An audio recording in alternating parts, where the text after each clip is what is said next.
성경대로 죽으시고 성경대로 살아나셨느니라. Judulnya mati dan hidup sesuai dengan kitab suci. 오늘은 부활주일입니다. Hari ini adalah hari Paskah. 여러분에게 새로 시작되는 축복이 있길 바랍니다. Saya berharap saudara bisa mendapatkan berkat baru. 어떤 사람이 길 가다가 그냥 성냥불을 버렸는데 그게 큰 화재가 돼가지고 많은 사람이 다치게 됐습니다. Ada satu orang yang membuang korek api yang masih nyala dan itu mengakibatkan kebakaran sehingga banyak orang yang terluka. 세상은 진리도 아닌 것이 이렇게 세상을 한 번씩 움직이는 그런 것처럼 보이기도 합니다. Kadang-kadang dunia ini terlihat seperti sesuatu hal yang tidak penting menggerakkan seluruh dunia. 누군가의 한 명의 실수로 진리도 아닌데 지금 그 진도 바다에는 몇백 명 학생이 물에 갇혀 있습니다.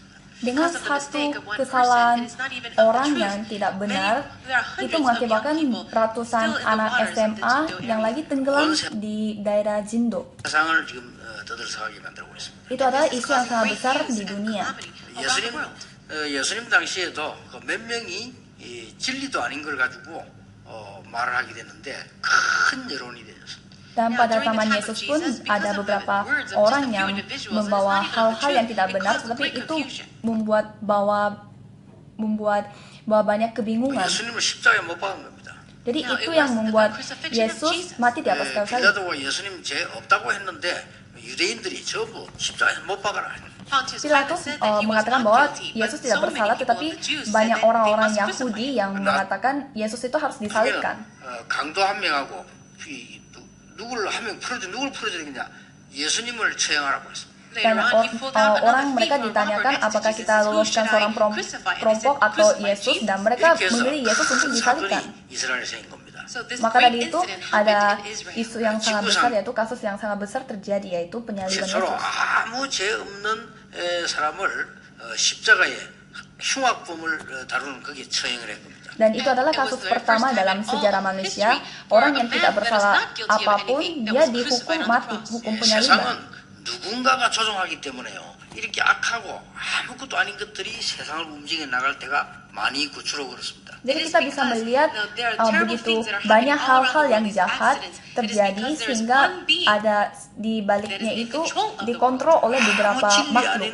가치 없는 것이 굉장히 가치 있는 것을 흔드는 이런 거를 많이 볼 수 있습니다. Kita bisa melihat hal-hal yang tidak berarti menggoyahkan hal-hal yang sebenarnya sangat berarti.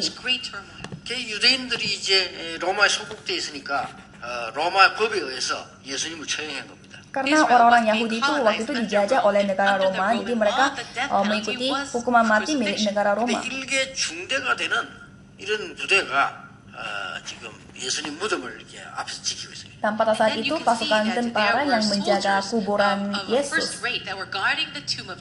그러니까 이제 로마 군들하고 유대인들 몇 적당한 그 군인들 간부들이 있었겠죠. Mungkin itu ada pasukan tentara yang dari Roma dan juga dari Yahudi. 도대체 생각을 하질 않은 거예요. Tetapi mereka sama sekali tidak membayangkan hal itu. 사흘째 되는 날 새벽이었습니다. Pada hari subuh itu hari ketiga setelah Yesus mati. 기록에 의하면 성경에도 보면요, 그 무덤이 거기서 빛이 튀어나오더라고요. Berdasarkan dengan Alkitab, ada terang yang telah keluar dari kuburan. 근데 해가 뜨기 전이니까 깜깜하잖아요. 거기서 빛이 나온 거예요. 이렇게. Itu sebelum matahari terbit, jadi masih gelap, tapi ada terang dari kuburan.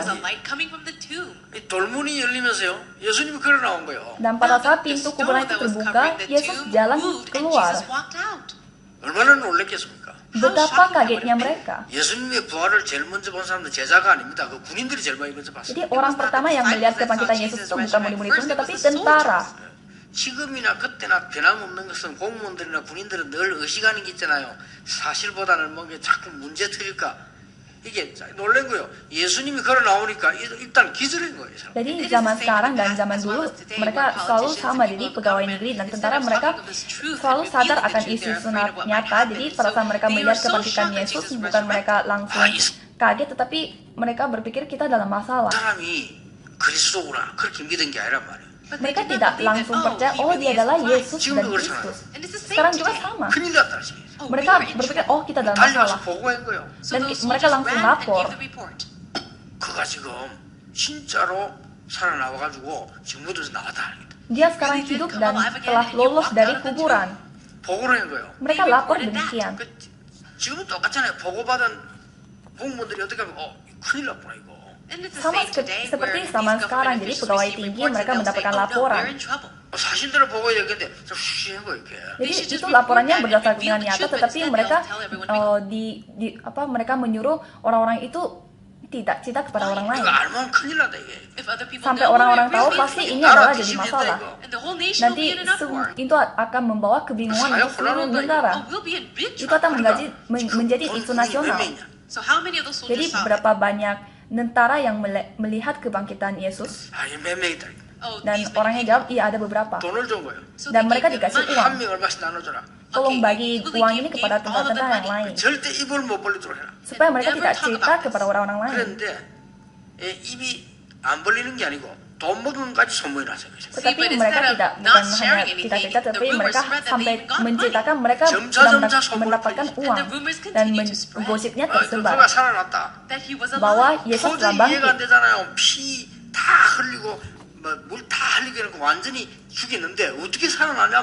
Bagi orang lain itu tidak masuk akal. Dia sudah mati sampai kering tubuhnya di atas kayu salib, tapi bagaimana caranya dia bangkit kembali? Jadi gosip itu tidak hanya tersebar di Yudea, tetapi sampai ke seluruh Roma. Jadi sampai rumor yang gosip yang mengatakan Yesus telah bangkit itu sampai ke bawah ke seluruh dunia. 로마 사람들하고 지금 그 정치하는 사람들 유대인들이 당황을 한 거예요. Dan pada saat orang-orang Yahudi dan pemerintah di Roma, mereka pada kaget mendengar cerita ini. 절대 진리 앞에 무릎 꿇지 않습니다. 당황한 거예요. Mereka tidak mau berlutut atas kenyataan, tetapi mereka hanya bingung. 진짜로 살아났구나 이게 아닙니다. 이 사람들은 어떻게 하면 이걸 막을 수 있겠냐? Mereka tidak berpikir, ternyata dia hidup, tetapi mereka berpikir bagaimana caranya menutupi kenyataan itu. Dan mereka membuat bohong. 이래가지고 만들어낸 얘기가 세 개를 만들어냈는데 그 중에 첫 번째 게냐 환상설입니다. Jadi mereka membuat 3 cerita bohongan untuk menutupi gosip ini. Yang pertama itu adalah teori halusinasi. 아니 죽은 사람이 어떻게 살아나느냐 말이야. 누가 막 헛봤겠지, 환상을 봤겠지. 그 거짓말이다 이래 된 거예요. Itu artinya bagaimana caranya orang mati bisa bangkit kembali, pasti orangnya salah lihat, pasti melihat halusinasi. Tapi gosipnya terus tersebar, bukan. Coba kamu pergi ke kuburannya. Kuburannya kosong. 더 놀라운 일은 시체에서 내렸을 때 시체를 몸으로 이렇게 쌌는데 싼 그 모양 메고 빠져나왔다 이게. Lebih menakjubkannya lagi, pada saat menggulungkan kain, mayatnya digulung dengan kain, tetapi gulungannya tetap ada, tetapi mayatnya saja hilang. Jadi bagaimana caranya orang mati bangkit kembali? Jadi orang-orang Yahudi dan pemerintah di Roma mereka lebih bingung lagi. Dan mereka membuat cerita bohongan yang satu lagi. Yaitu mereka bilang mungkin kita ketiduran sebentar pada saat menjaga kuburan. Dan pada saat itu pasti murid-murid Tuhan datang dan mencuri mayatnya. Dan mereka berbohong bahwa Yesus telah bangkit. Dan mereka membuat bohongan seperti itu lagi. Dan itu namanya teori pencurian mayat. Tetapi pasti saudara tahu kebohongan itu akan terbongkar pada satu hari. 부활하신 그리스도께서 중요한 데만 나타나셔서 메시지를 주고요. 중요한 일을 하시는 거예요, 이렇게. Pada saat itu Yesus muncul di mana-mana dan menyampaikan firman yang penting bagi banyak orang. 본 사람들이 많은 거예요. Dan begitu banyak orang yang melihat Yesus yang sudah bangkit. 수백 명이 나타나셔서 메시지 하시고요. 또 사라지고 왔다 갔다 하시는 거예요, 이렇게. Jadi Yesus memberi firman di depan ratusan orang dan dia bisa muncul di daerah yang lain lagi dan Yesus berfirman lagi. Dan pasti ada batasnya berbohong terus bagi orang Yahudi dan orang Roma. Jadi di sini ada cerita bohongan terakhir yang mereka bikin. Mungkin kita belum benar-benar membunuh dia. Kita pikir kita benar-benar membunuh dia, ternyata belum. Sampai dia sadar kembali pada saat dia di kuburan. 소위 기절설입니다. Itu dikatakan teori pingsan. 환상설, 도난설, 기절설은 반대로 예수님이 살아있다는 것을 증명한 것과 똑같습니다. Jadi teori halusinasi, teori pencurian mayat, dan teori pingsan itu malah membuktikan bahwa Yesus telah bangkit kembali. 놀라운 역사들이 계속 일어나요. Dan pekerjaan Tuhan terus terjadi pada saat itu. 이때가 언제인 줄 아십니까? Apakah saudara tahu itu zaman kapan? 이스라엘이 최고 재앙을 당할 때 Itu zaman negara Israel menghadapi bencana yang paling banyak. 많은 정치하는 분들, 많은 교수분들, 많은 훌륭한 분들이 아셔야 됩니다. 창세기 3장 이후로 시대마다 계속 재앙 시대가 오는 겁니다. Banyak orang politik, dosen, profesor, dan orang-orang hebat harus tahu bahwa sejak kejadian pasal 3, bencana-bencana terus datang ke dunia ini. 성경은 지금도 예언하고 있어요. Nah, sampai sekarang Alkitab 말세가 menceritakan 되면은 전쟁, 지진, 기근, 재앙, 재난 곳곳에서 일어나게 될 것이다. bahwa pada akhir zaman semua hal-hal yang perang, gempa bumi, kemiskinan, bencana akan terus terjadi. 마지막 때가 되면은 고통하는 때가 올 것이다. Dan pada akhirnya kita akan menderita. 그러니 디모데야, 네가 확신한 하나님의 말씀 확신하는데 거해라. Maka dari itu, hai Timotius, kamu berpegang teguh atas firman dan berada di dalam keyakinan. 요한 계시록에 보면 마지막 때 영계 혼란의 시대 올 것이다. Dan Wahyu menceritakan bahwa pada akhir zaman kita akan berada di dalam kebingungan dan kebimbangan. 이 예언의 말씀을 읽는 자, 듣는 자, 지키는 자 복이 있다. Dan bagi orang yang membaca, mendengar, menjaga janji ini dan nubuat ini akan diberkati oleh Tuhan. 어째서 아이들을 이렇게 당합니까? Mengapa anak-anak kita yang menderita? 어째서 아무런 어른들의 잘못으로 아이들은 아무 잘못 없는데 저래 물에 갇혀 있습니까? Mengapa anak-anak SMA yang di Korea sekarang tenggelam di bawah laut padahal itu kesalahan orang dewasa? 도대체 그 안에 또 렘넌트 5명 있습니다. Di dalam kapal yang tenggelam itu ada 5 anak remnant. 나는 이번 주간 TV 제일 많이 봤어요. Minggu ini saya nonton TV-nya terbanyak seumur 아니 hidup. 시간만 하면 TV 앞에 앉아 있었어요. Setiap saya punya waktu, saya pasti nonton TV. 그 애들이 어떻게 되는가 싶어요. Karena saya sangat penasaran keadaan anak-anaknya. 말도 안 되는 Itu hal yang tidak masuk akal terus terjadi. 배부터 틀리게 개조를 하고 말이에요. Ternyata memang mereka renovasi kapal, tapi itu melawan 항상 hukum. 거짓말하고 짐만 싣고 말이에요. Mereka selalu berbohong untuk memuat kargo lebih dari batas. 짐을 실었으면 단단하게 묶지 아무렇게나 묶어놓고. Dan mereka pada saat memuat kargo, mereka tidak diikat dengan benar. 사고날 때 타고 나가야 될 구조하는 배는 철로 단단히 묶어놓고. Tapi malah perahu darurat kecil yang itu diikat terlalu ketat dengan besi. 날마다 거짓말하고. Mereka setiap hari mereka berbohong. 항상 거짓말하고. Selalu berbohong. 여기 아이들이 당하는 거예요. Maka dari itu anak-anak kita yang kena. 어째서 하나님 이런 아이들을 당하게 하십니까? Mengapa Tuhan membiarkan anak-anak ini yang kena penderitaan tersebut? 저는 질문하면서 성경을 봤어요. Pada saat saya bertanya akan hal ini, saya membaca firman. 시대마다 이스라엘의 딸들아, Dari zaman ke zaman, hai putri-putri Israel, 시온의 딸들아, putri Sion, 베들레헴아. oh Bethlehem. 예수님 십자가 처형제 올라갈 때 그 큰 재앙 시대예요. 예수님이 돌아보고 뭐라고 했습니까? Zaman bencana yang terbesar yaitu ada penyaliban Yesus. Yesus bilang apa? 나를 보고 울지 말고 네 자녀들을 보고 왜 울어? Janganlah kamu menangisi aku, melainkan tangislah 나를 dirimu 위하여 sendiri. 울거든 앞으로 일어날 네 자녀들을 위해서 울어라. Janganlah kamu menangisi aku, tapi tangislah untuk anak-anak kamu. 애굽 시대 때부터 저 예수님 오실 때부터 많은 어린아이들 확살하고 말이에요. Jadi sejak zaman Mesir, memang banyak anak-anak kecil terbunuh. 유대인 없애기 위해서요.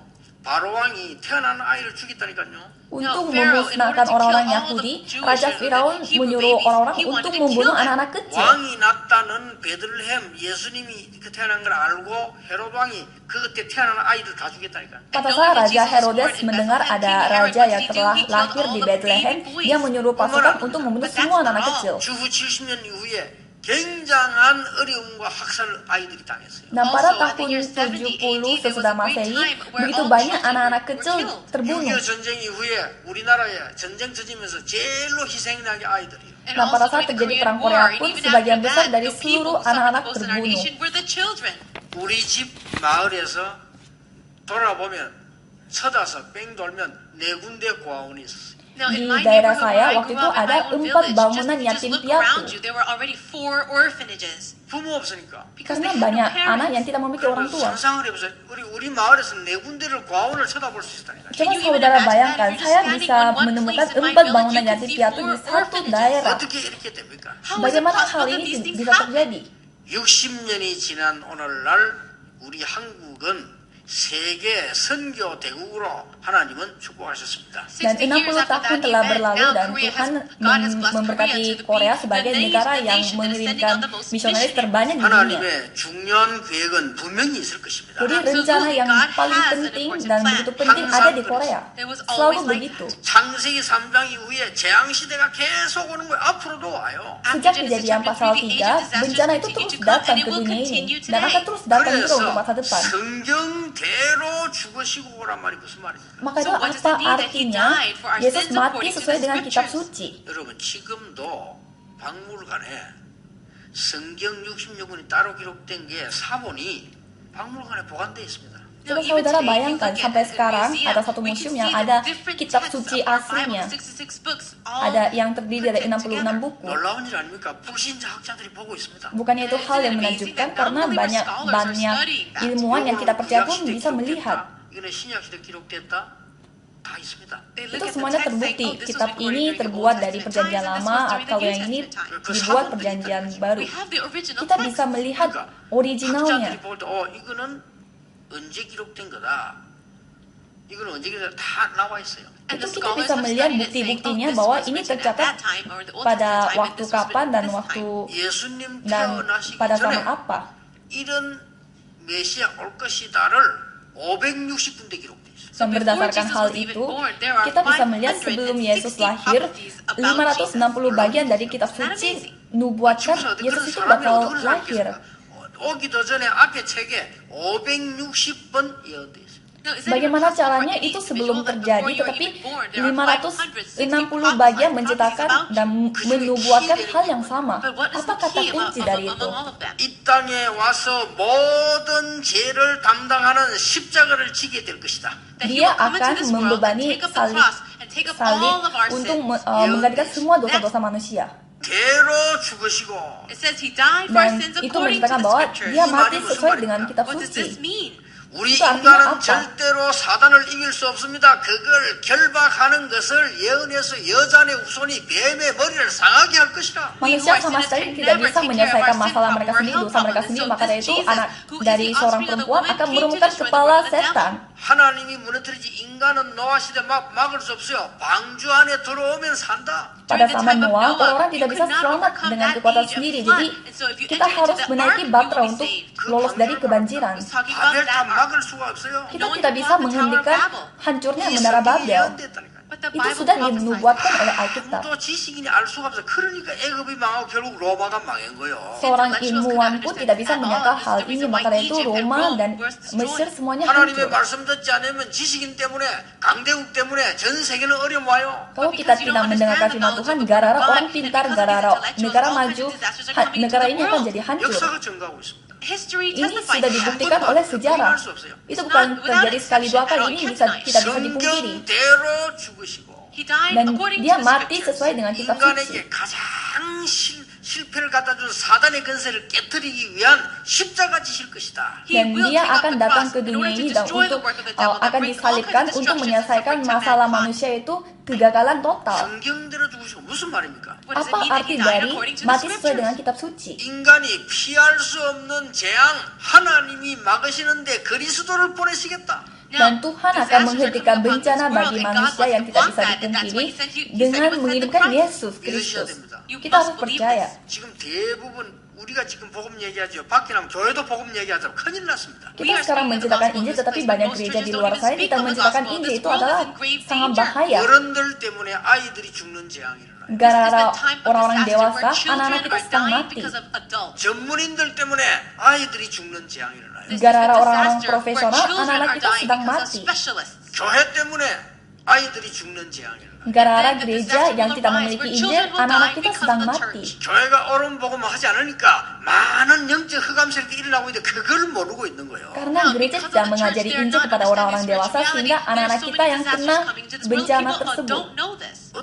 그렇게 될 수 있습니까? 눈이 다 덮인 게지. Bagaimana hal itu bisa terjadi karena mata mereka tertutup?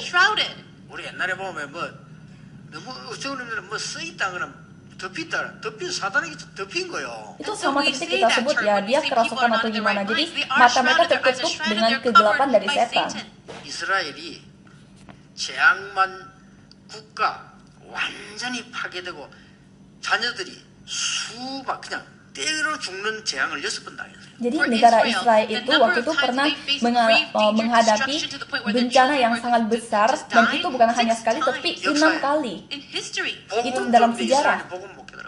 Karena Israel diberikan Injil tapi mereka tidak sadar akan Injil. 그러니까 흑암 세력을 하나님 못 막습니까? 막을 수 있습니다. Apakah Tuhan tidak bisa menghentikan kegelapan? Bisa. 어떤 면에서 사건은 막는 방법입니다. Sebenarnya itu adalah jalan satu-satunya untuk menghentikan kegelapan dan bencana. 천사 인간을 인격적으로 창조하시기 때문에 물건처럼 묶어두지는 않습니다. Tetapi Tuhan menciptakan manusia dengan memberikan pribadi, jadi dia tidak kontrol manusia seperti robot. 그게 저렇게 문제를 일으키는 거예요. Tetapi malah gara-gara pribadi itu manusia telah jatuh. 탄식했다는 말씀이 그 말씀입니다. Dan Alkitab menceritakan Tuhan itu bersedih, dan itu maksudnya.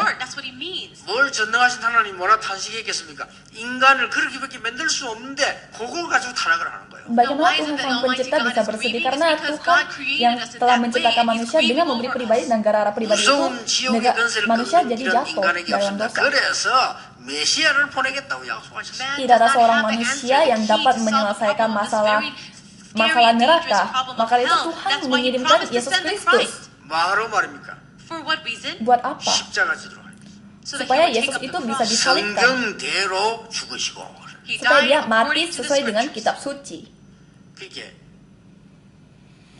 그 일반 신문에 글을 쓰는데 옛날 김가일 장로님이 일반 신문에 그 글을 썼어요. Ada satu penatua Kim yang dulu pernah menulis artikel di koran. 가룟 유다가 예수님을 팔은 것은 구원 성취를 이루는 것이다. Dan artikel itu menceritakan Yudas itu menjual Yesus, dan itu adalah salah satu bagian wajib untuk menggenapi keselamatan. Itu sebenarnya benar. 근데 무슨 말 하려고 했냐면 당신들 우리가 지금 하고 있는 짓이나 이 가룟 유다보다 나은 거 없다. Jadi apa yang disampaikan oleh dia itu, kesalahan yang kita lakukan tiap hari terhadap Tuhan itu sebenarnya tidak jauh beda dengan kesalahan Yudas terhadap Yesus. Ya, dengan kata lain itu adalah artikel yang berkelas tinggi. Tetapi di satu gereja mungkin ada beberapa pihak yang bertentangan pendapat dengan hal ini, dan mereka menuduh dengan alasan artikel itu memuja Yudas.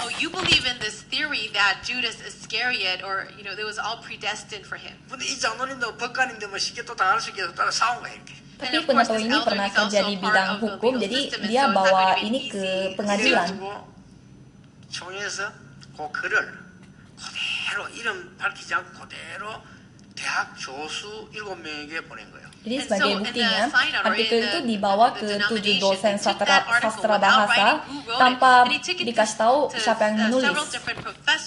이거 가룟 유다를 욕하는 거냐 칭찬하는 거냐 이거 글을 분석해 보라고. Dan supaya mereka bisa menganalisis apakah ini memuja Yudas atau tidak. 국문학 교수 전원 7명이 가룟 유다를 칭찬하는 것이 아니고 가룟 유다의 잘못을 얘기하는 글이다. Dan semua 7 dosen sastra bahasa mendapatkan pendapat bahwa artikel ini tidak memuja Yudas tapi menceritakan tentang kesalahan yang dilakukan oleh Yudas. Ya, jadi hal ini pernah terjadi dulu. 그리스도께서 십자가에 죽으신 것은 성경대로 죽으시고 두 번째로 뭡니까? 성경대로 살아나셨느니라. Kenapa Yesus Kristus mati dan hidup? Karena itu sesuai dengan kitab suci. Itu artinya apa? 3장 15절 주역임을 증거했다. Itu sudah membuktikan bahwa Yesus adalah memang Kristus yang diceritakan oleh Kejadian 3 pasal 15. Itu sudah dinubuat oleh Alkitab. 비행기에서 내리니까요, 비행기 입구에서 영어로 립 유광수 해가 탁 들고 있어요. Satu hari saya pergi ke luar negeri, dan pada saat saya turun dari pesawat ada satu orang yang membawa kertas yang isi nama saya, Ryu Gwang-su, seperti itu. 이 사람이 말이죠, 뭐 특별 부탁인지 경찰이 비행기 내릴 입구까지 와가지고 유광수 목사 해가지고 다 폐말 들고 있더라. Mungkin dia diminta khusus untuk menjemput saya, jadi dia tidak nunggu di tempat tunggu, tetapi tunggu saya di depan pesawat persis. Dan pada saat saya bilang saya adalah pendeta di Bangsu, dia langsung ambil bagasi dan tas saya. Mungkin dia pakai permintaan khusus, jadi langsung membawa tas saya dan pakai pintu khusus. Dan dia selamatin saya untuk sampai di negaranya dia dan menjemput saya dengan mobil yang bagus. Dan saya bilang terima kasih pada mereka, ternyata mereka adalah polisi yang diminta untuk jemput saya. Dan pada saat saya berkunjung ke Peru juga, saya dijemput oleh polisi-polisi di depan pesawat. Mengapa mereka membawa kertas yang isinya nama saya? Karena mereka tidak kenal saya. Karena mereka tidak siapa yang pendeta di Gangsu, jadi mereka membawa kertas yang isinya nama saya. Jadi orang-orang tidak tahu siapa itu Kristus. Jadi itu dijelaskan oleh Alkitab. Dia akan mati di atas kayu salib dan akan bangkit kembali pada hari ketiga. Dan dia adalah Kristus. 560번을 예수님이 가는 예언하는 가운데 가장 중요한 약속이요. Dan di Alkitab 560 kali yang menceritakan Yesus menjelaskan tentang Kristus. Dan itu adalah hal yang paling penting untuk kita periksa, khususnya untuk Keluaran 3 ayat 18. Kita bisa melihat bagaimana Tuhan genapi firman tersebut.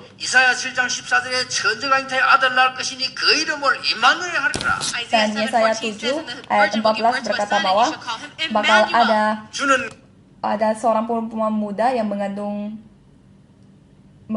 dan akan melahirkan seorang anak laki-laki, dan dia akan menamakan dia sebagai Immanuel. Dan dia adalah Kristus, anak Allah yang hidup. Itu adalah penerapan firman Tuhan. Jadi dia telah mati dan hidup sesuai dengan kitab suci. Dan ini adalah penerapan firman Tuhan yang kita harus pegang. Apa yang dikatakan oleh ayat kedua, kita harus teguh berpegang padanya, karena itu tidak akan jadi sia-sia. Saudara tahu artinya?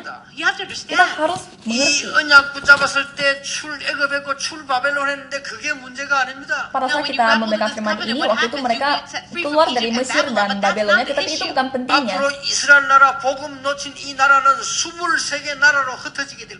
Israel yang diberikan Injil, tapi mereka tidak berpegang teguh atas Injil tersebut. Mereka telah tersebar ke 24 negara.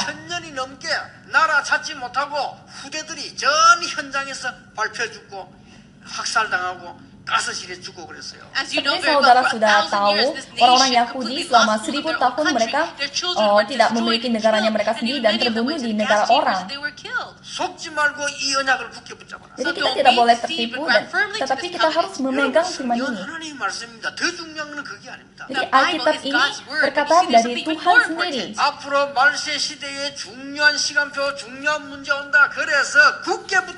Dan pada akhir-akhir zaman pasti banyak hal-hal yang terjadi, termasuk bencana-bencana yang lain, maka dari itu kita harus memegang firman Tuhan. Kita tidak boleh goyah, khususnya anak-anak remnant, tetapi harus memegang firman Tuhan. Kita akan mendapatkan kemenangan. Bagaimana caranya?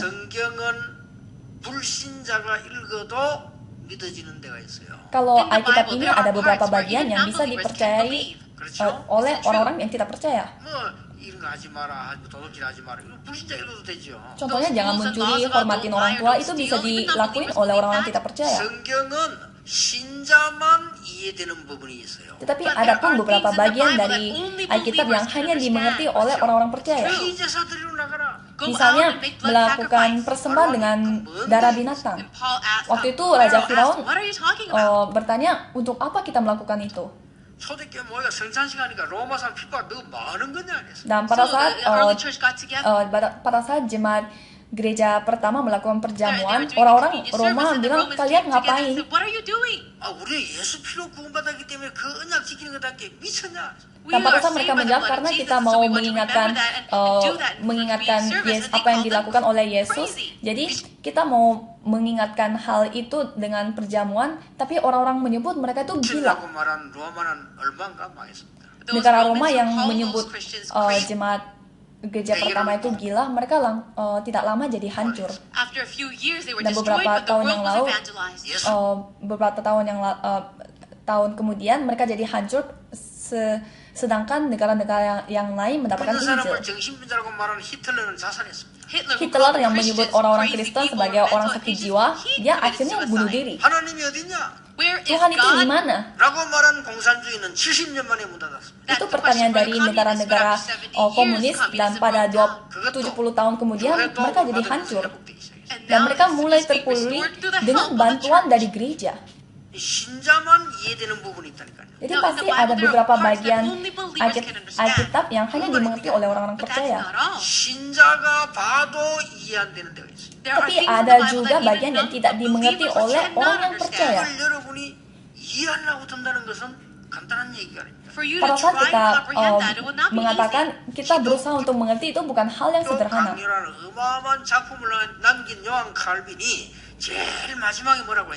Yohanes Calvin yang begitu terkenal untuk membangun doktrin kekristenan,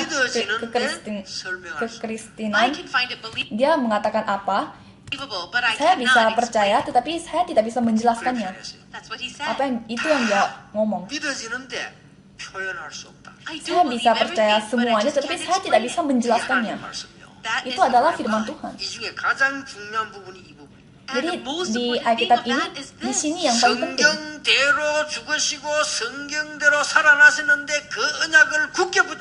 Jadi Yesus mati dan hidup sesuai dengan kitab suci, dan kita harus memegang teguh atas firman ini. Karena itu tidak akan jadi sia-sia.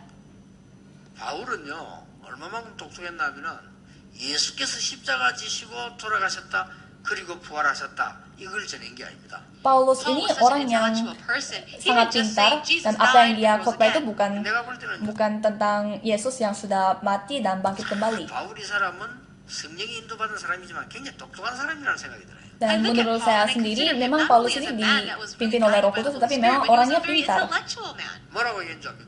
Apakah saudara apa yang disampaikan oleh Paulus? Dia tidak bilang Yesus itu bangkit. Kalau kita melihat kisah para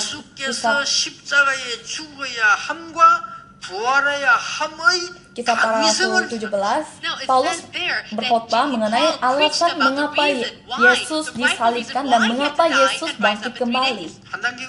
Itu kelasnya lebih tinggi. 그리스도께서 십자가 지지 아니하면 절대로 이 재앙 문제 해결이 안 돼요. 당위성을 얘기한 거예요. Jadi Paulus menjelaskan bahwa Yesus mati di atas kayu salib untuk menyelamatkan manusia di dalam dosa. 십자가에서 부활하는 그리스도라야만 되는 거예요. 그 당위성을 설명한 거예요. Jadi satu-satunya jalan untuk bebas dari dosa, bebas dari masalah dunia itu hanya melalui penyaliban Yesus. Itu yang dijelaskan oleh Paulus.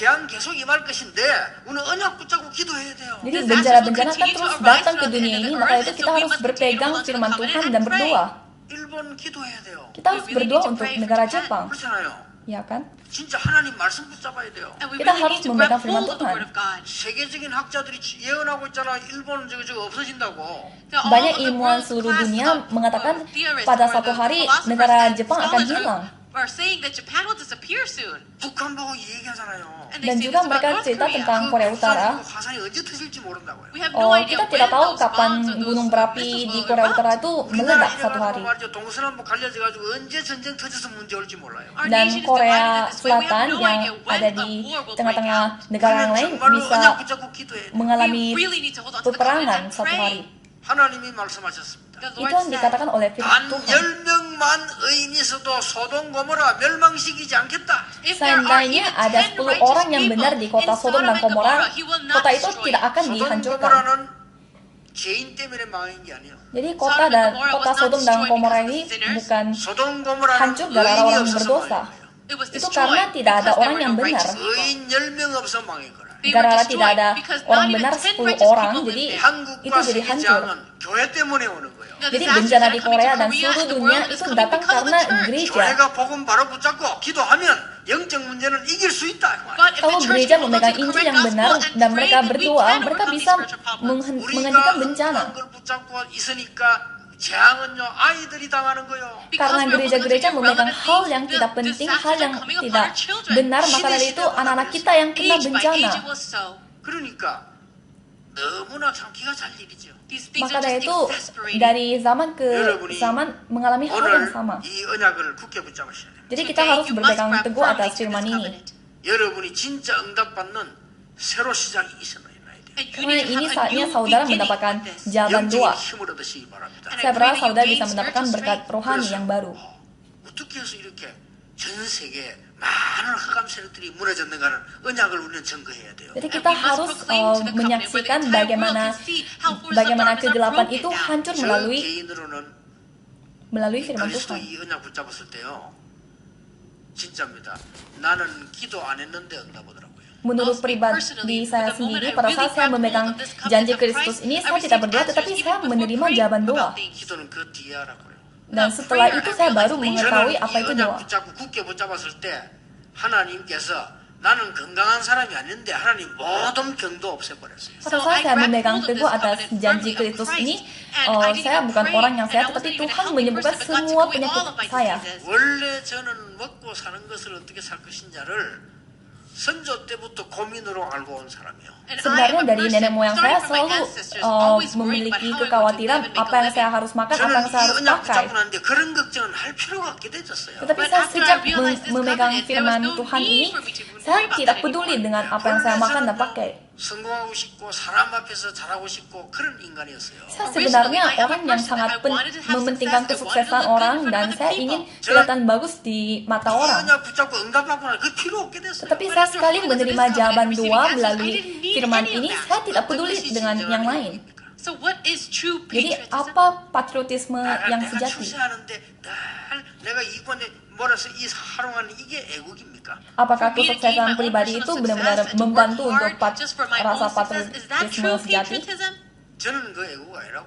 Menurut saya bukan. 진짜 하나님을 사랑하고 정말로 우리 국가를 사랑하고 정말로 사람을 사랑해야 이게 이 세계를 사랑하는 거, 국가를 사랑하는 거예요. Pada saat kita mengasihi Tuhan dan mengasihi negara kita dan mengasihi orang-orang kita, 자기 잘 되려고 하는 그게 어떻게 그게 사랑입니까? itu adalah patriotisme sendiri. Kalau kita mau jadi sukses sendiri, apakah itu patriotisme? Kita harus membuka mata ruang kita. 국가 세계는 재앙을 막고 복음 운동에 우리는 조그마한 일이라도 기도로 동참해야 돼요. Negara Korea dan seluruh dunia harus berdoa supaya dengan bantuan doa tersebut kita bisa menghentikan bencana. 여러분의 가문 살리고 후대 살리는 축복의 길을 예수님 이름으로 축복합니다. Saya memberkati saudara dalam nama Yesus Kristus supaya melalui doa saudara, generasi saudara dan juga keluarga saudara diberkati. Tuhan, kami berterima kasih. Kami memuji Yesus yang sudah bangkit. Tuhan memberkatilah kami supaya kami bisa mengalami kesaksian,